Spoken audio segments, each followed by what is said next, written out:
مصطفى مصطفى منبع للصفا سيد الأنبياء مشعل في الوفا كان في عطفه لليتامى دفاع. الله وبركاته. نحمده ونصلي ونسلم على رسوله الكريم. أما بعد فقد قال الله تبارك وتعالى في القرآن المجيد والفرقان المجيد: فأعوذ بالله من الشيطان الرجيم بسم الله الرحمن الرحيم. ويل لكل همزة لمزة الذي جمع مالا وعدده يحسب أن ماله أخلده كلا لينبذن في الحطمة وما أدراك ما الحطمة نار الله الموقدة التي تطلع على الأفئدة إنها عليهم مؤصدة في عمد ممددة. صدق الله العظيم وصدق رسوله النبي الكريم ونحن على ذلك لمن الشاهدين والشاكرين والذاكرين والحمد لله رب العالمین. محترم سامعین و حاضرین، اللہ تعالیٰ کا بے انتہا فضل و کرم ہے، اس کا کروڑ احسان ہے کہ حق تبارک و تعالیٰ نے ہمیں اپنے پیارے حبیب جناب محمد الرسول اللہ صلی اللہ علیہ وسلم کی امت میں پیدا فرمایا اور ہمیں آپ کا امتی ہونے کا فخر اور شرف عطا فرمایا. انشاءاللہ آج آپ حضرات کے سامنے سورۃ الہمزہ، یہ قرآن مجید کی 104 نمبر والی سورت ہے. اس سورت کے تعلق سے انشاءاللہ چند باتیں عرض کی جائیں گی. اس سورت کا نام سورۃ الہمزہ ہے اور یہ سورت مکۃ المکرمہ میں نازل ہوئی اور اس سورت میں 9 آیتیں ہیں. آئیے اس کے تعلق سے میں کچھ عرض کروں. ہم اور آپ مل کر حضور اکرم نور مجسم صلی اللہ علیہ وسلم کی مقدس بارگاہ میں ہدیہ درود و سلام پیش کریں. اللہم صلی علی سیدنا محمد وعلی آل سیدنا محمد وبارک وسلم صلاۃ و سلام علیک یا رسول اللہ صلی اللہ تعالی علیہ وسلم. محترم حضرات، یہ سورت کفار کے بارے میں نازل ہوئی جو سرکار دو عالم نور مجسم صلی اللہ علیہ وسلم اور آپ کے صحابہ کرام رضوان اللہ تعالی علیہم اجمعین پر اعتراضات کرتے تھے. اور جب انہوں نے دیکھا کہ دن بدن اسلام بڑھتا جا رہا ہے، لوگ مذہب اسلام میں داخل ہو رہے ہیں، تو بڑے بڑے کفار مکہ نے حضور علیہ الصلاۃ والسلام اور صحابہ پر اعتراضات کرنے لگے. ان کی مجلسوں میں اٹھتے بیٹھتے حضور علیہ الصلاۃ والسلام اور صحابہ پر غیبت کیا کرتے اور ان میں عیب نکالا کرتے، یہاں تک کہ آپس میں ایک دوسرے کی چغل خوری کیا کرتے. تو اللہ تبارک و تعالیٰ نے ان کے بارے میں اس سورت کو نازل فرمایا کہ بے شک ان کے لیے خرابی ہے جو لوگوں کے منہ پر عیب نکالتے ہیں اور پیٹھ پیچھے برائی کرتے ہیں. اللہ تعالیٰ نے پہلی ان 2 آیتوں میں یہ ذکر فرمایا وَيْلٌ لِكُلِّ هُمَزَةٍ لُمَزَةٍ، خرابی ہے ان کے لیے جو لوگوں کے منہ پر عیب نکالے. یعنی خواہ جب کوئی شخص سامنے آتا ہے اس کے اندر کوئی خامی نکالنا، کوئی نقص نکالنا، کوئی عیب نکالنا، ڈیفیکٹ کرنا، یہ عیب نکالنا یہ بہت بری صفت ہے. اور یہ صفت جو ہے کفار مکہ کی صفت ہے، یہ ایمان والوں کی صفت ہو ہی نہیں سکتی. اللہ تعالیٰ نے یہاں جس صفت، اس بری صفت کو ذکر فرمایا ان کفار کے بارے میں کہ جو لوگ حضور علیہ الصلاۃ والسلام پر اور صحابہ پر عیب نکالا کرتے اور ان کی غیبت کرتے، یعنی پیٹھ پیچھے بھی برائیاں کیا کرتے. پھر اس کے بعد فرمایا کہ الذی جمع مالا وعددہ، کہ جس نے مال جمع کیا اور اسے گن گن کر رکھا اس کے لیے بھی ویل ہے، یعنی خرابی ہے. پھر اس کے بعد فرمایا گیا یحسب ان مالہ اخلدہ، وہ سمجھتا ہے کہ اس کا مال اسے دنیا میں ہمیشہ رکھے گا. یہاں 4 قسم کے لوگوں کے بارے میں اللہ نے بیان فرمایا. سب سے پہلے وہ لوگ جو منہ پر عیب نکالتے ہیں. بعض مفسرین نے یہاں ہمزہ سے مراد چغل خور کے بھی معنی مراد لیے ہیں، یعنی ہمزہ کہتے ہیں چغل خور کو، جو ایک کی چاڑی دوسرے کے پاس جا کر لگاتا ہے اس نیت سے تاکہ ان دونوں میں آپس میں لڑائی ہو جائے. تو ہمزہ کہتے ہیں چغل خور کو. تو وہ چاہے چغل خور ہو یا سامنے عیب نکالنے والا، تانا دینے والا، کسی کے سامنے اس کا عیب نکالنے والا ہو، یا پھر وہ شخص غیبت کرنے والا ہو، جسے انگریزی زبان میں بیک بیٹنگ کہا جاتا ہے، کہ پیٹھ پیچھے ایک دوسرے کی برائی کرنا، چاہے وہ غیبت کرنے والا ہو. پھر اس کے بعد بیان کیا گیا کہ وہ لوگ جو مال جمع کرتے ہیں اور اسے گن گن کے رکھتے ہیں اور ان مال کی محبت میں اتنے مست ہو جاتے ہیں کہ مال ہی کو سب کچھ سمجھنے لگتے ہیں، یہاں تک کہ ان کی حالت ایسی ہو جاتی ہے کہ وہ مال پر اتنا بھروسہ کر لیتے ہیں کہ وہ دنیا میں ہمیشہ رہ جائیں گے. یعنی مال کے بدلے میں مال کے عوض اور مال کی اتنی محبت ان کے دل میں بس جائے گی کہ مال ہی کو وہ سب کچھ سمجھنے لگیں گے، یہاں تک کہ وہ اپنی موت سے بھی بے خبر ہو جائیں گے. ایسے 4 قسم کے لوگوں کے تعلق سے اللہ نے اس صورت میں ان کے بارے میں اللہ نے بیان فرمایا. اب آئیے سب سے پہلے غیبت کسے کہتے ہیں اس کے بارے میں ہم چند احادیث کے ذریعے آپ حضرات کے سامنے میں عرض کروں گا، پھر اس کے بعد ان کی سزا کیا ہے اس کا ذکر اللہ نے اگلی آیتوں میں بیان فرمایا ہے. آئیے سب سے پہلے سنیں کہ غیبت کس کو کہتے ہیں. یاد رکھیں، غیبت کسی کے پیٹھ پیچھے کسی کی غیر موجودگی میں اس کی برائی کرنا، یہ کیا ہے؟ غیبت ہے. صحیح مسلم شریف کی حدیث ہے، حضور اکرم صلی اللہ علیہ وسلم نے فرمایا اتدرون مل غیبہ، کیا تم جانتے ہو کہ غیبت کیا ہے؟ صحابہ اکرام نے عرض کیا اللہ و رسولہ عالم، اللہ اور اس کا رسول بہتر جانتے ہیں. آقا علیہ الصلوۃ والسلام نے فرمایا قال ذکرک اخاک بما یکرہ، کہ تیرے بھائی کو اس طرح یاد کرنا جو اسے ناپسند ہو. یعنی تو نے اپنے کسی بھائی کا تذکرہ اس کے پیٹھ پیچھے ایسا کیا کہ جب اس کے پاس وہ تذکرہ پہنچے تو اسے اس الفاظ سے، ان القابات سے یاد کرنا اسے برا گزرے، اسے ناگوار گزرے، وہ ان باتوں کو ناپسند کرے، اسے کیا کہتے ہیں؟ غیبت کہتے ہیں. صحابہ اکرام خاموش نہیں رہے، حضور کی بارگاہ میں عرض کیا قیل افرأیت ان کان فی اخی ما اقول، یا رسول اللہ آپ اس شخص کے بارے میں کیا کہتے ہیں کہ جس بھائی کے بارے میں جو کہہ رہا ہے اگر واقعی اس کے اندر وہ برائی موجود ہو تو کیا تب بھی غیبت ہے؟ یعنی جس کی برائی ہم کر رہے ہیں پیٹھ پیچھے اور وہ برائی، وہ بری صفت واقعی حقیقت میں اس انسان کے اندر ہے تو بھی ہم بیان کر رہے ہیں، تو کیا اس کے اندر وہ برائی ہوتے ہوئے بھی ہم بیان کریں، کیا تب بھی وہ غیبت کہلائے گی؟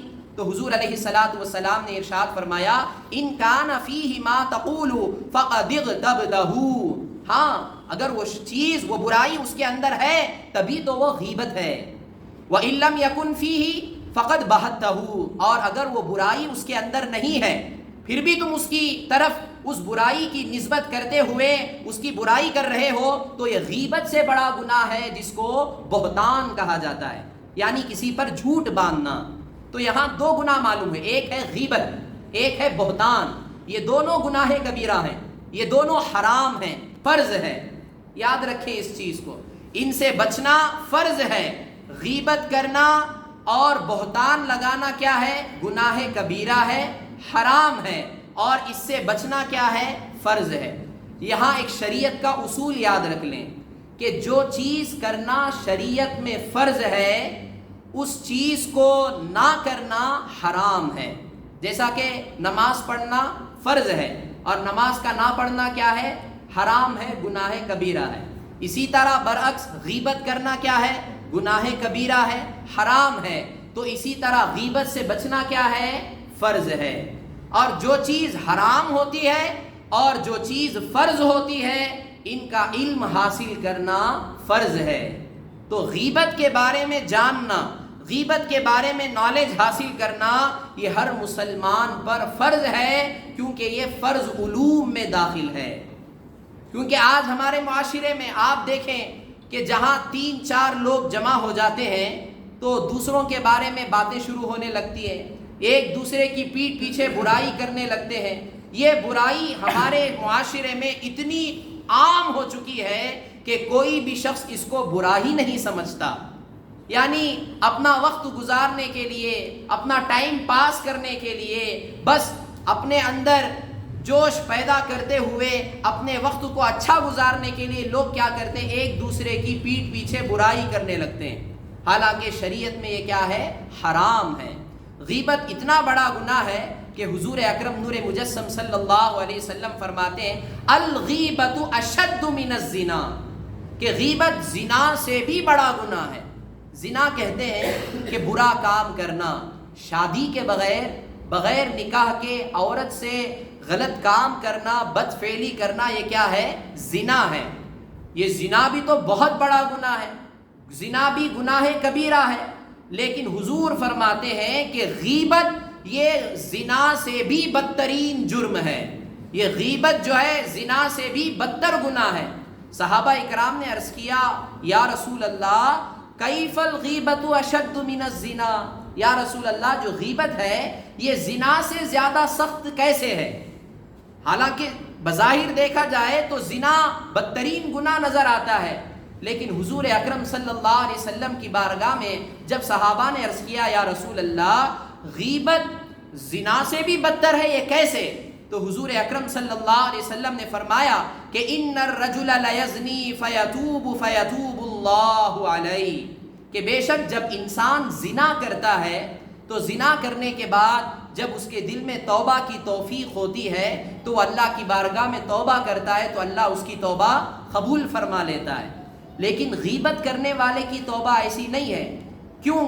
کیونکہ حضور اکرم صلی اللہ علیہ وسلم نے فرمایا کہ ان صاحب الغیبت لا یغفر له حتی یغفرها له صاحبہ، کہ بے شک غیبت کرنے والا اس وقت تک بخشا نہیں جائے گا جب تک اس شخص سے وہ معافی نہ مانگ لے جس کی اس نے غیبت کی ہے۔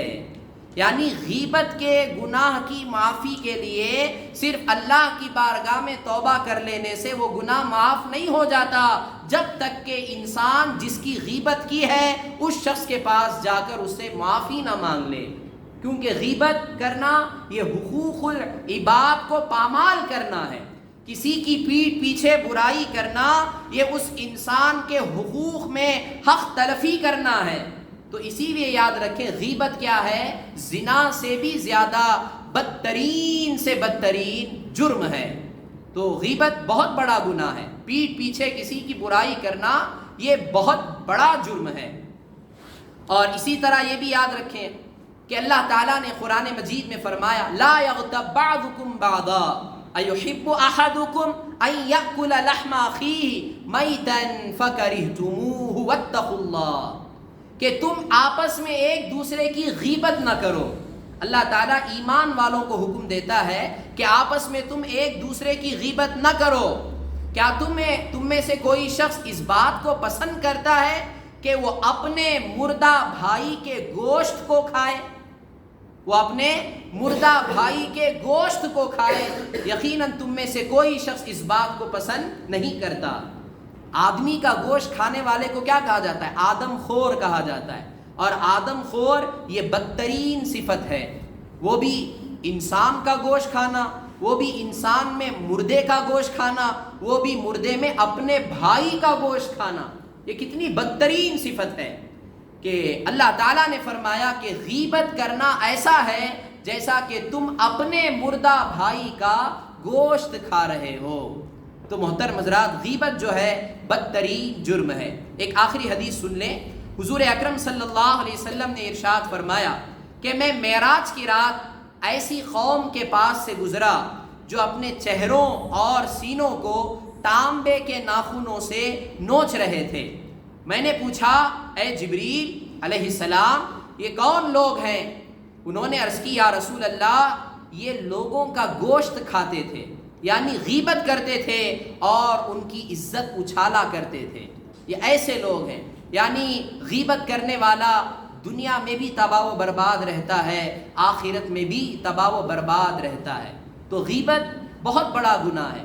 اور یہاں ایک بات یہ یاد رکھ لیں کہ غیبت ہر صورت میں حرام ہے، گناہ کبیرہ ہے، لیکن دو ایسی وجہ ہیں کہ جن پر غیبت کی جا سکتی ہے۔ مثال کے طور پر کہ کوئی انسان رشوت لینے والا، سود کھانے والا، وہ اس کے اندر بری صفت ہے، لیکن اس صورت میں اس کی صفت بیان کرنا جائز ہے جبکہ ہمارے اندر اس کے اصلاح کی نیت ہو۔ مثال کے طور پر کوئی شخص رشوت کھا رہا ہے، اب ہم اس کی اصلاح چاہتے ہیں، ہم یہ چاہتے ہیں کہ وہ رشوت کھانا بند کر دے، تو اب ہم اس کی شکایت ایسے شخص کے پاس کریں جس کی وہ بات سنتا ہے، جو اس کا حاکم ہے یا حضرت ہے یا اس کا والد ہے، اس کے پاس جا کر ہم نے اس کی برائی کا ذکر کیا، کہا کہ آپ کا بیٹا رشوت لیتا ہے، آپ کا بیٹا دھوکہ دیتا ہے، تو آپ براہ کرم اسے اصلاح کریں، اس کی آپ اسے سمجھائیں۔ تو اس نیت سے اگر آپ اس کی برائی کسی بھی تیسرے شخص کے سامنے کر رہے ہیں تاکہ اس کی اصلاح ہو جائے، تاکہ وہ شخص اس گناہ سے بچ جائے، تو اس صورت میں اس کی برائی کا بیان کرنا یہ آپ کے لیے بہتر ہے، گناہ نہیں ہے، یہ ثواب کا کام ہے۔ یعنی اس کی اگر صورت بدلی، اصلاح کی نیت نہیں، بس اس کی برائی کرنا اگر مقصد ہے، تنقید کرنا اگر مقصد ہے، اس کی برائی کو اچھالنا اگر مقصد ہے، تو یہ گناہ کبیرہ ہے۔ وہی اگر نیت اصلاح کی آ گئی، اس کو سدھارنے کی آ گئی، تو اب یہ ثواب کا کام ہے۔ اسی طرح دوسری وجہ یہ ہے کہ اگر کوئی شخص گناہگار، رشوت لینے والا، دھوکہ دینے والا، اگر لوگوں کو معلوم نہیں کہ یہ شخص دھوکہ دینے والا ہے، یہ شخص رشوت لینے والا ہے، یہ شخص بد اخلاق ہے، مثال کے طور پر کہ کسی صاحب کے یہاں اس کی لڑکی کا رشتہ آیا، اب تیسرا شخص جانتا ہے کہ جس کا رشتہ آیا ہے وہ انسان بد اخلاق ہے، وہ شریعت کے خلاف چلنے والا، وہ بد سلوکی کرنے والا، وہ ناحق دوسرے لوگوں کا حق مارنے والا ایسا شخص ہے، تو آپ پر اب ضروری بنتا ہے کہ اگر اس لڑکی کا رشتہ اگر اس سے ہو جائے تو اب وہ اس کے شر میں پھنس جائیں گے، تو اب آپ پر یہ لازم و ضروری ہے کہ آپ اسے بتا دیں کہ فلاں شخص آپ کے اس رشتے کے قابل نہیں ہے، کیونکہ اس کے اندر فلاں فلاں برائی ہے۔ اب اس کی برائی وہاں بیان کرنا اس نیت سے تاکہ دوسرے لوگ اس کے شر سے بچ جائیں، اس کے اس بری حرکت سے بچ جائیں، تو اب آپ کے لیے لازم و ضروری ہے کہ آپ اس کی برائی لوگوں میں بیان کریں اس نیت سے تاکہ لوگ اس کی شر سے بچ جائیں۔ تو یہ دو صورتیں ایسی ہیں کہ انسان غیبت کر سکتا ہے، یعنی برائی بیان کر سکتا ہے۔ اب اس کے علاوہ جتنی صورتیں ہیں، جیسے ٹائم پاس کرنے کے لیے، مجلس آرائی کے لیے، اپنی محفل کو سنوارنے کے لیے، آپس میں ایک دوسرے کا دل بہلانے کے لیے، وقت گزارنے کے لیے، ہنسی مذاق کے لیے اگر کوئی شخص غیبت کرتا ہے، کسی کی عزت اچھالتا ہے، اگرچہ اس کے اندر وہ برائی ہے تبھی تو وہ غیبت ہے، تب آپ اس نیت سے اگر آپ کسی کی غیبت کریں گے، بیک بیٹنگ کریں گے، تو یقیناً یہ گناہ کبیرہ ہے، آپ کو جہنم میں لے جانے والا عمل ہے۔ فرض ہے یہ غیبت سے بچنا۔ جب یہ بات معلوم ہوئی تو یاد رکھیں، اللہ تعالیٰ نے فرمایا وَيْلٌ لِكُلِّ هُمَزَةٍ لُمَزَةٍ، اس کے لیے خرابی ہے جو لوگوں کے منہ پر عیب نکالے اور پیٹھ پیچھے برائی کرے، یعنی غیبت کرے۔ پھر فرمایا گیا الَّذِي جَمَعَ مَالًا وَعَدَّدَهُ، جس نے مال جمع کیا، جوڑا اور اسے گن گن کر رکھا۔ حضرات یاد رکھیں کہ مال جمع کرنے کی مذموم صورتیں چند ہیں، کہ 4 صورتیں یہاں بیان کی جاتی ہیں، غور سے سنیں۔ مال جمع کرنا اور گن گن کے رکھنا چند صورتوں میں برا ہے۔ پہلی صورت یہ ہے کہ حرام ذرائع سے مال جمع کرنا۔ اگر کوئی شخص حرام کماتا ہے، حرام کما کر وہ اپنے پاس اس پیسے کو سیو کر کے رکھتا ہے، مال جمع کر کے رکھتا ہے، تو اس طرح مال جمع کرنا یہ اس کے لیے خرابی ہے، اس کے لیے کیا ہے؟ ویل ہے۔ ویل کہتے ہیں جہنم کی وادیوں میں سے ایک وادی کا نام ہے ویل۔ تو حرام ذرائع سے مال کو جمع کیا جائے۔ دوسری صورت یہ ہے کہ جمع شدہ مال جو اس کے پاس مال سیب ہے، اس سے شرعی حقوق ادا نہ کرنا۔ شرعی حقوق کیا ہے؟ جیسے کہ مال کی زکوٰۃ نکالنا فرض ہے، بیوی بچوں کا حق ادا کرنا فرض ہے، صدقات واجبہ نکالنا ضروری ہے، اللہ اور اللہ کی راہ میں مال خرچ کرنا یہ بھی ضروری ہے۔ اگر مال آپ جمع کر رہے ہیں لیکن شرعی حقوق جو ہیں اسے ادا نہیں کر رہے ہیں، تب بھی وہ مال آپ کے لیے خرابی کا سبب بنے گا۔ یہ دو صورتیں ہوئی۔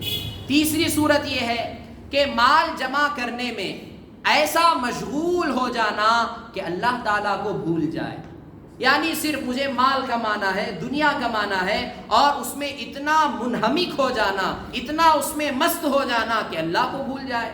یعنی بزنس میں اتنا انسان مشغول ہو گیا کہ فرض عبادتیں بھی چھوٹ رہی ہیں، اللہ کو یاد بھی نہیں کر رہا ہے، بس مال کی دھن میں ہے، مال کی مست میں ہے، تو ایسا وہ مال بھی انسان کے لیے کیا ہے؟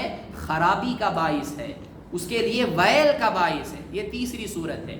چوتھی صورت کہ اللہ تعالیٰ پر توکل کرنے کے بجائے، اللہ تعالیٰ پر یقین کرنے کے بجائے صرف اور صرف مال کو آفات دور کرنے کا ذریعہ سمجھنا، یہ بھی کیا ہے؟ مال جمع کرنے کی مذموم صورت ہے۔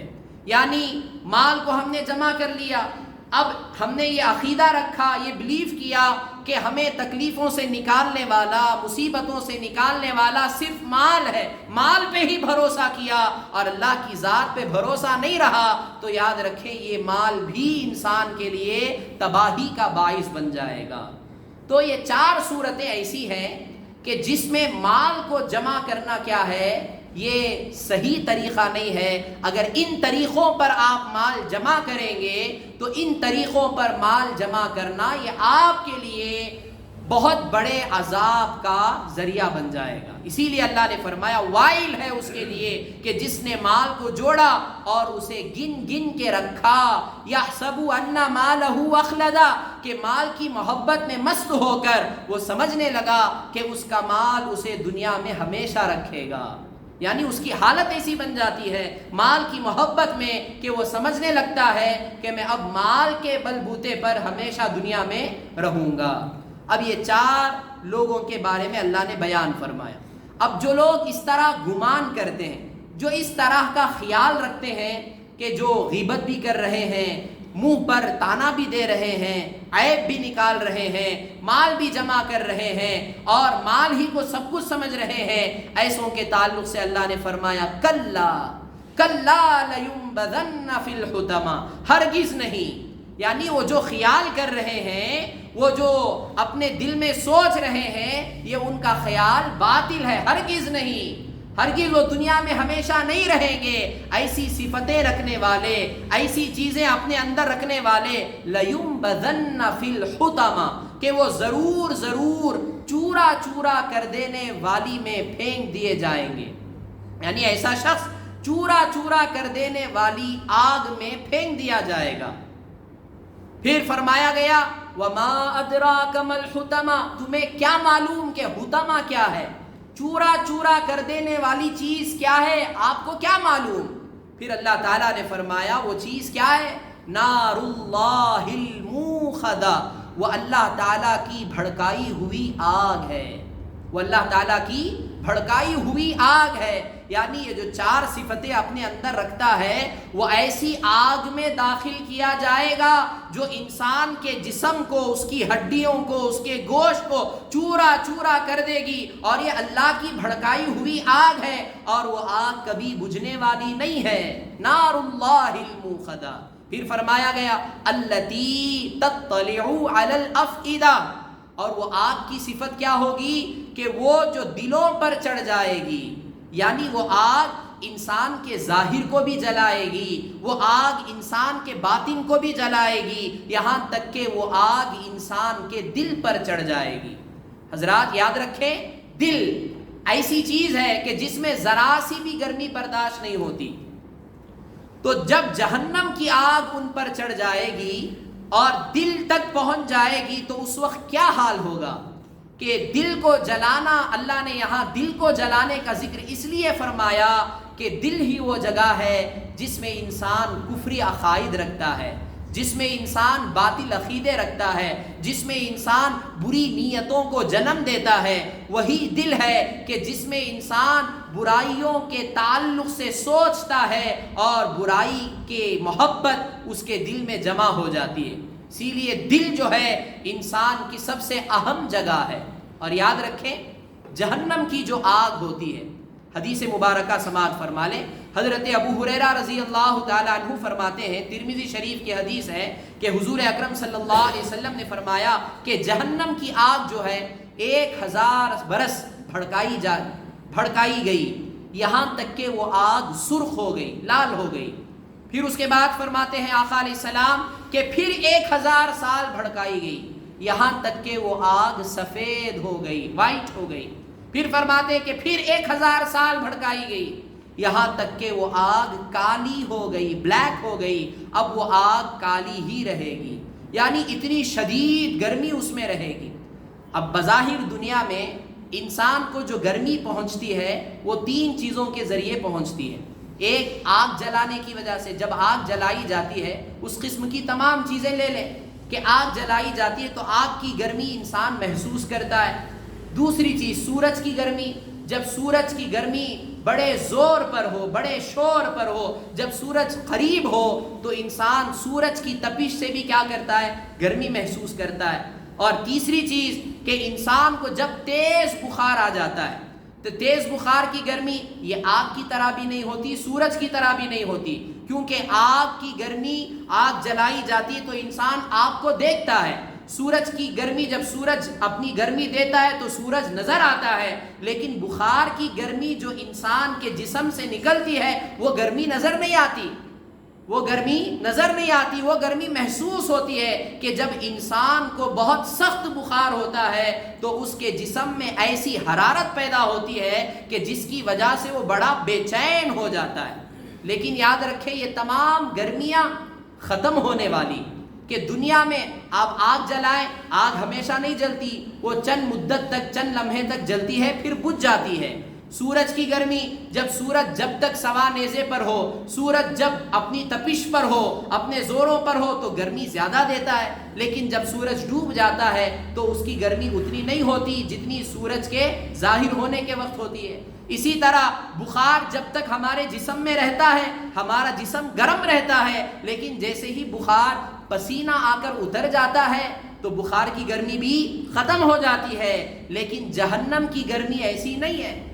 جہنم کی گرمی وہ ان تینوں قسموں سے الگ ہے، وہ ایک چوتھی قسم کی گرمی ہے، وہ ایسی گرمی ہے جو کبھی ختم ہونے والی نہیں۔ اور اللہ تعالیٰ نے بالخصوص ایسی 4 بری صفتیں رکھنے والوں کے لیے اللہ نے فرمایا کہ یہ 4 صفتیں جس انسان کے اندر ہوں گی کہ ایسی جہنم کی گرمی میں، جہنم کی آگ میں انہیں تپایا جائے گا، جہنم کی آگ میں انہیں پھینکا جائے گا کہ یہاں تک کہ وہ آگ ان کے ظاہر کو بھی جلائے گی، باطن کو بھی جلائے گی۔ پھر اللہ نے فرمایا انہا علیہم مؤصدہ، کہ بے شک ان پر آگ ڈال کر ان پر دروازے بند کر دیے جائیں گے۔ یعنی آگ میں انہیں داخل کرنے کے بعد قیامت میں کیا ہوتا ہے، دنیا میں کیا ہوگا کہ آگ میں جل کر انسان موت کے حوالے ہو جاتا ہے، موت آ جاتی ہے تو پھر اس کا جلنا بند ہو جاتا ہے۔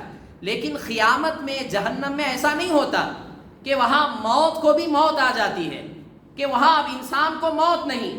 دنیا میں تو آگ میں جلنے کے بعد انسان مرنے کے بعد تو کم از کم جلنا اس کا بند ہو جاتا ہے، لیکن جہنم میں ایسا نہیں کہ جب اسے آگ میں داخل کیا جاتا ہے تو اب وہاں اسے موت نہیں آئے گی۔ یعنی آگ لگنے کے بعد جہنم کی جب اس کا جسم پورا گل جائے گا، سڑ جائے گا، آگ میں جل کر راکھ راکھ ہو جائے گا تو پھر اللہ تعالیٰ دوبارہ اس کا جسم دوبارہ ویسے ہی صحیح سلامت ہو جائے گا، لیکن اسے موت نہیں آئے گی، موت کو بھی موت آ جاتی ہے۔ تو اللہ نے فرمایا انہا علیہم مؤصدہ، کہ بے شک وہ آگ ان پر کیا ہو جائے گی، بند کر دی جائے گی، فی عمد ممددہ، لمبے لمبے ستونوں میں۔ یعنی جہنم میں وہ ایسے طبقے میں ڈال دیے جائیں گے کہ جہاں آگ کے شعلے ہی شعلے ہوں گے، چاروں طرف آگ ہی آگ ہوگی اور بڑے بڑے آگ کے ستون ہوں گے، وہاں انہیں داخل کر دیا جائے گا۔ کفار کے بارے میں حضور فرماتے ہیں کہ کفار کو جب جہنم میں ڈالا جاتا ہے تو جہنم میں وہ جلتا ہوا ایسا محسوس کرتا ہے کہ میں اکیلا جل رہا ہوں، میرے علاوہ کوئی جہنم میں نہیں جل رہا ہے، میں اکیلا جل رہا ہوں۔ کیوں ایسا کیوں ہوتا ہے؟ کیونکہ وہ آگ میں ایسا بند کر دیا جاتا ہے کہ کسی بھی طرف سے، کسی بھی جانب سے آگ سے نکلنے کا راستہ نہیں ہوتا، نہ وہ آگ سے باہر آ سکتا ہے، نہ آگ ان سے دور ہو سکتی ہے۔ اتنا بڑا سخت عذاب ہے۔ اللہ تعالی ہم تمام کو ایسے عذاب سے محفوظ و مامون رکھے۔ تو حضرات، یہ عذاب کن کے لیے ہے؟ یقیناً یہ کفار کے حق میں یہ صورت نازل ہوئی۔ یہ کفار کی صفت ہے غیبت کرنا، منہ پر عیب نکالنا، چغلی کھانا، مال کو جمع کر کے رکھنا، شرعی حقوق ادا نہ کرنا اور مال ہی کو اپنا سب کچھ سمجھنا۔ یہ کس کی صفت ہے؟ یہ کفار کی صفت ہے۔ تو جب ہم مسلمان ہیں تو مسلمان ہونے کے ناطے ہمیں ایسی بری عادتوں سے، بری صفتوں سے ہمیں دور رہنا ہے۔ یہ صورت ہمیں یہ درس دیتی ہے۔ تو اللہ تعالی ہم تمام کو صحیح معنوں میں اس صورت کو سمجھنے کی توفیق عطا فرمائے۔ آمین۔ وآخر دعوانا ان الحمد للہ رب العالمین۔